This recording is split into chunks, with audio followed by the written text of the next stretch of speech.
இந்த ஆளுநர் ரவி அவர்கள் ஹேட்ரிக்னு சொல்லுவாங்கல்ல, இது 3வது ஆண்டு ஹேட்ரிக் அடிச்சிருக்காரு. அது எதில்? இந்த பிள்ளைங்கள்லாம் பரீட்சைக்கு போகும். பரீட்சைக்கு போயிட்டு படிக்காதுங்க. படிக்காமல் போயிட்டு டீச்சர்கிட்ட இல்லைன்னா அம்மாட்ட ஏதாவது ஒரு கதை சொல்லுங்க. சுண்டு விரல்ல வலிக்குது, வயிறு சரியில்லை, பல்லு வலிக்குது, ஏதாவது கண்டுபிடிக்க முடியாத காரணம் சொல்லி வீட்டுக்கு ஓடியாந்துருவோங்க. அதை தான் நம்முடைய ஆளுநர் 3 வருஷமா செஞ்சு ஹேட்ரிக் அடிச்சிருக்காரு. நீங்க வீட்டில இருந்து லீவ் லெட்டர் எழுதி அனுப்புங்க. சரி போனா போது வீட்லயே இருன்னு சொல்லி விட்டுருவாரு. அதனால நீங்க எதுக்கு அங்கேருந்து வந்து அப்புறம் பாதியில ஓடுறது? எங்களுக்கு பழகிடுச்சு. எங்களுடைய எதிரிகள் எல்லோரையுமே புறமுதுகிட்டு ஓட செய்து பழகிய இயக்கம் திராவிட முன்னேற்ற கழகம்.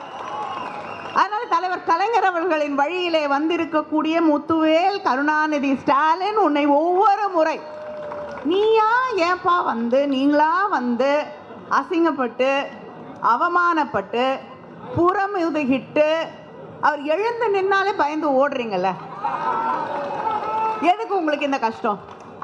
வீட்டில இருந்தே சொல்லுங்க நான் வரலன்னு. சரி சரி பரவாயில்ல நீ வீட்டில் இருப்பார் ரெஸ்ட் எடுன்னு விட்டுருவாரு. நல்ல மனிதன். அதனால எல்லாருக்கும் அன்போடு அக்கறையோடு இருக்கக்கூடிய எங்களுடைய முதலமைச்சர் உங்களையும் வீட்டில இருந்து ரெஸ்ட் எடுங்கன்னு விட்டுருவார். நீங்க வராதீங்க இனிமேல். தயவுசெய்து வந்து அசிங்கப்படாதீங்க. எனக்கே பாவமா இருக்கு. சரியா? நான் கேட்கிறேன், உங்களுக்கு தமிழ்நாட்டை பத்தி ஒண்ணுமே தெரியாம தமிழ்நாட்டுக்கு வந்திருக்கீங்களா? சட்டமன்றத்திலே இதுதான் நாங்கள் கடைபிடித்திருக்கக்கூடிய பாரம்பரியம், கலாச்சாரம், பண்பாடு, வழிமுறை, இதுதான் எங்களுடைய சட்டம். தமிழ்த்தாய் வாழ்த்து தான் முதல்ல பாடப்படும். அதுக்கப்புறம் தான் எல்லாம். நாங்கள் தேசிய கீதத்தை அவமதிக்கவில்லை. அதற்கும் இடம் இருக்கிறது தமிழ்த்தாய்க்கு பிறகு. நீங்க ஏன் முதல்ல தேசிய கீதத்தை பத்தி பேசுறீங்கன்னு எனக்கு புரியல. உங்களுக்கும் இந்த நாட்டின் விடுதலைக்கும் என்ன சம்பந்தம் சொல்லுங்க?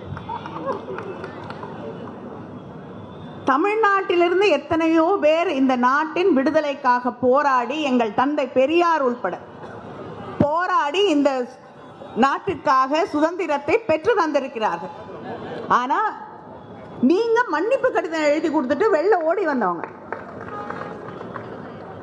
உங்களுக்கும் இந்த நாட்டுடைய உரிமைகளுக்கும் சுதந்திரத்திற்கும் தேசிய கீதத்திற்கும் என்ன சம்பந்தம்? அதை பத்தி நீங்க ஏன் கவலைப்படுறீங்க? இந்த நாட்டிலே ஒரு போர் மூண்ட போது இந்தியாவிலேயே அதிகமாக அந்த போருக்காக நிதி திரட்டி தந்தது தலைவர் கலைஞர் அவர்கள். நீங்க எங்க இருந்தீங்க அங்க? அதனால இந்த நாட்டை காப்பாற்றுவது, இந்த தேசத்தை காப்பாற்றுவது, இந்த நாட்டின் தேசிய கீதத்தை காப்பாற்றுவதற்கு உங்களை விட எங்களுடைய முதலமைச்சருக்கு அதிகமாக தெரியும்.